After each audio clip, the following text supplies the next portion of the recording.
ሰላም ሰላም እንዴት ናችሁ? ውድ የቻናላችን ቤተሰቦች በያላችሁበት ሰላማችሁ ይብዛ። ዛሬ ይዤላችሁ የመጣሁት በመጀመሪያ ድምጾች ቃላትን ምስረታ ነው። የመጀመሪያ ድምጾችን ተጠቅሜ ቃላትን እየመሰረቱ የማሳያችሁ ይሆናል። እንዲሁም አማርኛ ድምጾች በእንግሊዝኛ እንዴት ይጻፋሉ የሚለውንም የማሳያችሁ ይሆናል ማለት ነው።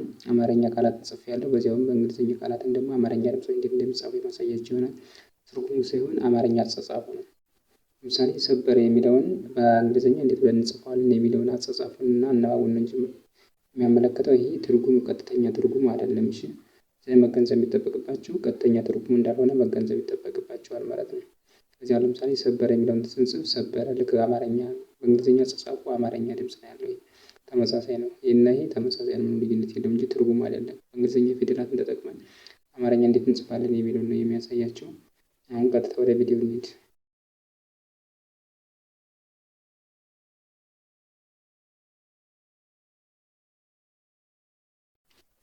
ኦኬ በመጀመሪያ ድምጾች ቃላትን ምስረታ ይላል።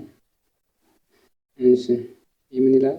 ሰበረ ሰበረ ይላል ማለት ነው። ሰበረ። እሺ በእንግሊዝኛ ደግሞ እንዴት ይጻፋል እንዴት ይነበባል የሚለውን ስናየው ኤስኢ እንደ ሴ ይነበባል፣ ኢ እንደ በ ይነበባል፣ አር ኢ ደግሞ እንደማን ይነበባል ማለት ነው? እንደ ረ ይነበባል። ይሄ ሲነበብ ምን ይላል? ሰበረ ሰበረ ይላል ማለት ነው። ደግሞ ምን ይላል? ሰጠ ሰጠ ይላል። ኤስኢ እንደማን ይነበባል? እንደ ሴ ይነበባል። ቲኢ እንደማን ይነበባል? እንደ ጠ ይነበባል። አንድ ላይ ሲነበብ ምን ይላል ማለት ነው? ሰጠ ሰጠ ብለን እናነባዋለን ማለት ነው። እሺ በጣም ጥሩ። ቀጣይ ደግሞ ምን አለ? ደመረ ደመረ ደመረ ይላል ማለት ነው። እሺ በእንግሊዝኛ ደግሞ እንዴት ነው ይጻፋል እንዴት ይነበባል የሚለውን ስናየው ዲኢ እንደ ደ ይነበባል፣ ኤምኢ ደግሞ እንደ መ ይነበባል፣ አርኢ እንደ ረ ይነበባል። አንድ ላይ ሲነበብ እንዳል ማለት ነው? ደመረ ደመረ ብለን እናነባዋለን ማለት ነው። ቀጣይ ደግሞ ምን አለ? መለሰ መለሰ መለሰ ይላል። እሺ በእንግሊዝኛ ደግሞ እንዴት ይጻፋል እንዴት ሲነበብ ነው ስናየው ኤምኢ እንደ መ ይነበባል፣ ኤልኢ ደግሞ እንደ ለ ይነበባል፣ ኤስኢ እንደ ሴ ይነበባል። በአንድ ላይ ሲነበብ ማለት ነው? መለሰ መለሰ ብለን እናነባዋለን ማለት ነው። ቀጣይ ደግሞ ምን አለ? በረረ በረረ ይላል። እሺ በእንግሊዝኛ እንዴት ይጻፋል እንዴት ይነበባል የሚለውን ስናየው ፒኢ እንደ በ ይነበባል፣ አርኢ እንደ ረ ይነበባል፣ አሁንም አርኢ እንደ ረ ይነበባል። አንድ ላይ ሲነበብ በረረ ይላል ማለት ነው። በረረ። እኛ ደግሞ ምን ይላል? ገደለ ገደለ ይላል። እሺ ጂኢ እንደማን ይነበባል? እንደ ገ ይነበባል፣ ቲኢ እንደ ደ ይነበባል፣ ኤልኢ ደግሞ እንደማን ይነበባል? እንደ ለ ይነበባል ማለት ነው። አንድ ላይ ሲነበብ ምን ይላል ማለት ነው? ገደለ ገደለ ብለን ማንበብ እንችላለን ማለት ነው። እሺ ቀጣይ ደግሞ ከዚህ ላይ ምን ይላል? ለመነ ለመነ ይላል። ለመነ በእንግሊዝኛ ደግሞ እንዴት ይጻፋል እንዴት ይነበባል የሚለውን ስናየው ኤልኢ እንደ ለ ይነበባል፣ ኤምኢ ደግሞ እንደ መ ይነበባል፣ ኤንኢ እንደ ነ ይነበባል። አንድ ላይ ሲነበብ ለማለት ነው? ለመነ ለመነ ብለን ማንበብ እንችላለን ማለት ነው። እሺ ከዛ ደግሞ ምን ይላል? ሰለጠነ ሰለጠነ። ኦኬ ኤስኢ እንደማን ይነበባል? እንደ ሴ ይነበባል፣ ኤልኢ ደግሞ እንደ ለ ይነበባል፣ ቲኢ እንደ ጠ ይነበባል፣ ኤንኢ ደግሞ እንደ ነ ይነበባል። አንድ ላይ ሲነበብ ለማለት ነው? ሰለጠነ ሰለጠነ ብለን እናነበዋለን።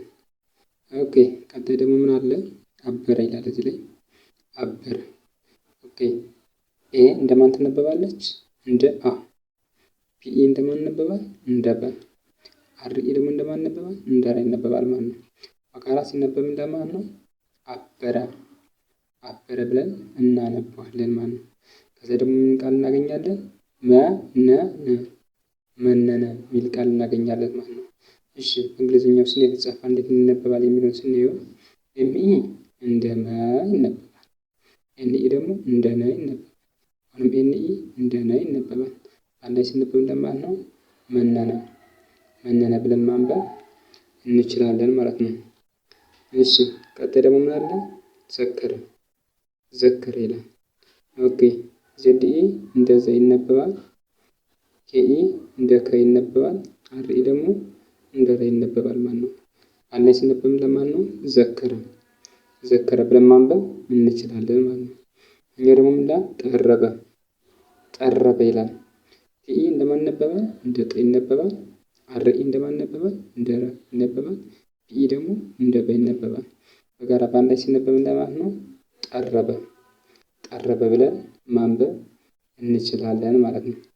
እሺ ቀጣይ ደግሞ ምን አለ? አደረ። አደረ ይላል ማለት ነው። ኤ እንደ አ ይነበባል። ዲኢ እንደ ደ ይነበባል። አርኢ ደግሞ እንደ ረ ይነበባል። በጋራ ሲነበብ ለማለት ነው አደረ። አደረ ብለን ማንበብ እንችላለን። እሺ እኛ ደግሞ ለማለት ነው ሰየፈ። ሰየፈ ይላል። እሺ ኤስኢ እንደ ሰ ይነበባል። ዋኢ እንደ የ ይነበባል። ኤፍኢ ደግሞ እንደ ፈ ይነበባል። አንድ ላይ ምን ለማለት ነው ሰየፈ። ሰየፈ ብለን ማንበብ እንችላለን ማለት ነው። ኦኬ እዚህ ደግሞ ለማለት ነው ዘመረ። ዘመረ ይላል ማለት ነው። ዜድኢ እንደዚህ ይነበባል። ኤምኢ ደግሞ እንደማ ይነበባል። አርኢ እንደ ረ ይነበባል። አንድ ላይ ሲነበብ ለማለት ነው ዘመረ ይላል። ዘመረ የሚል ድምፅ እናገኛለን ማለት ነው። ኦኬ ከዛ ደግሞ ለማለት ነው ቀበረ ይላል ማለት ነው። ቀበረ። ኦኬ ኬኢ እንደ ቀ ይነበባል። ቢኢ ደግሞ እንደ በ ይነበባል። አርኢ እንደ ረ ይነበባል ማለት ነው። ኦኬ እዚህ ላይ ምን ይቀራል ማለት ነው ቀበረ። ቀበረ የሚል ቃል አለ። ኬኢ እንደማን ይነበባል? እንደ ቀ ይነበባል። ቢኢ ደግሞ እንደማን ይነበባል? እንደ በ ይነበባል። አርኢ ደግሞ እንደ ረ ይነበባል። አንድ ላይ በጋራ ሲነበብ ለማለት ነው ከበረ ብለን ማንበብ እንችላለን ማለት ነው። እሺ ቀጣይ ደግሞ ምን አለ እዚህ ላይ ተበደረ። ተበደረ ይላል ማለት ነው። ኦኬ ተበደረ። ቲኢ እንደማን ይነበባል? እንደ ተ ይነበባል። ቢኢ እንደ በ ይነበባል። ቲኢ እንደ ደ ይነበባል። አርኢ ደግሞ እንደ ረ ይነበባል። አንድ ላይ ሲነበብ ለማለት ነው ተበደረ። ተበደረ ብለን ማንበብ እንችላለን ማለት ነው። ቀጣይ ደግሞ አለ ሰከረ። ሰከረ የሚል ቃል አለ ማለት ነው። ሰከረ የሚለው ደግሞ በእንግሊዝኛ እንዲጻፍ እንዲነበብ ነው ስናየው ኤስኢ እንደማን ይነበባል? እንደ ሰ ይነበባል። ኬኢ እንደ ከ ይነበባል። አርኢ ደግሞ እንደ ረ ይነበባል። በአንድ ላይ ሲነበብ ለማለት ነው ሰከረ ብለን ማንበብ እንችላለን። እሺ ቀጣይ ደግሞ ምን አለ? ሰለጠነ። ሰለጠነ የሚል ቃል አለ። ኤስኢ እንደማን ይነበባል? እንደ ሰ ይነበባል። ኤልኢ ደግሞ እንደ ለ ይነበባል። ቲኢ እንደ ጠ ይነበባል። ኤንኢ ደግሞ እንደ ነ ይነበባል። በአንድ ላይ ሲነበብ ለማለት ነው ሰለጠነ። ሰለጠነ የሚለውን ቃል ይሰጠናል ማለት ነው። እሺ እዚህ ደግሞ ምን ይላል? መተረ ይላል። መተረ። ኦኬ ኤምኢ እንደ መ ይነበባል። ቲኢ እንደ ጸ ይነበባል። አርኢ ደግሞ እንደ ረ ይነበባል። በአንድ ላይ ሲነበብ ለማለት ነው መተረ። መተረ ብለን ማንበብ እንችላለን ማለት ነው። እሺ ከዚህ ደግሞ ለማለት ነው ለመለመ። ለመለመ ይላል ማለት ነው። እሺ ኤልኢ እንደማን ይነበባል? እንደ ለ ይነበባል። ኤምኢ ደግሞ እንደማ ይነበባል። ኤልኢ አሁንም እንደ ለ ይነበባል። ኤምኢ እንደማ ይነበባል። አንድ ላይ ለማለት ነው ለመለመ። ለመለመ ብለን ማንበብ እንችላለን ማለት ነው። ኦኬ መሰለ። መሰለ የሚለውን ደግሞ ስናይ ደግሞ በእንግሊዝኛ እንዴት ይጻፋል እንዴት ይነበባል የሚለውን ስናየው ኤምኢ እንደማ ይነበባል። ኤስኢ ደግሞ እንደ ሰ ይነበባል። ኤልኢ እንደ ለ ይነበባል። በአንድ ላይ ሲነበብ ለማለት ነው መሰለ ብለን ማንበብ እንችላለን ማለት ነው። ኦኬ ሌላ ደግሞ ምን ይላል ማለት ነው? ኦኬ ሰቀለ። ሰቀለ። ሰቀለ የሚለውን ደግሞ ስናይ ደግሞ ኤስኢ እንደ ሰ ይነበባል። ኬኢ እንደ ቀ ይነበባል። ኤልኢ ደግሞ እንደ ለ ይነበባል። በአንድ ላይ ሲነበብ ለማለት ነው ሰቀለ። ሰቀለ ብለን ማንበብ እንችላለን ማለት ነው። ከዛ ደግሞ ምን አለ? ተረከበ። ተረከበ ይላል ማለት ነው። ተረከበ። ቲኢ እንደ ተ ይነበባል። አርኢ እንደ ረ ይነበባል። ኬኢ እንደ ከ ይነበባል። ቢኢ ደግሞ እንደ በ ይነበባል። በአንድ ላይ ሲነበብ ለማለት ነው ተረከበ ብለን ማንበብ እንችላለን ማለት ነው። ተረከበ። ኦኬ ቀጣይ ደግሞ ምን አለ? ቀለበ። ቀለበ ይላል ማለት ነው። ቀለበ። ኦኬ ቀለበ የሚለውን ደግሞ በእንግሊዝኛ እንዴት ይጻፋል እንዴት ይነበባል የሚለውን ስናይ ኬኢ እንደ ቀ ይነበባል።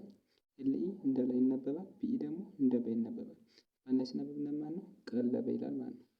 ቀለበ ብለን ማንበብ እንችላለን። እሺ ከዛ ደግሞ ለማለት ነው ፈለገ። ፈለገ ይላል።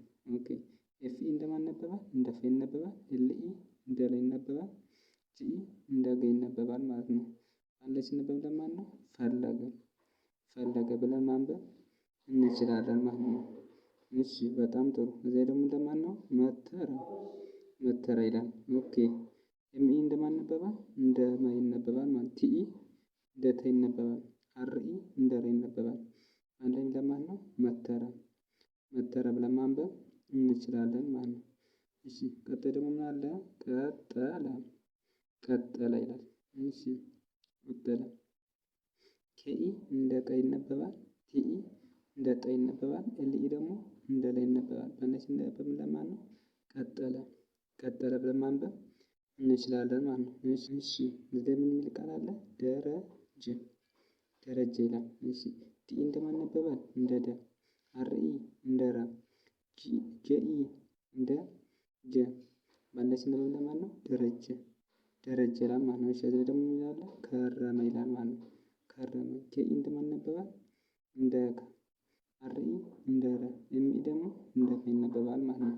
እሺ ዛሬ ይዤላችሁ የመጣው ቪዲዮ ይህን ይመስላል። በቀጣይ ደግሞ በሌላ ቪዲዮ እስከምንገናኝ ቸርን ሰንብት።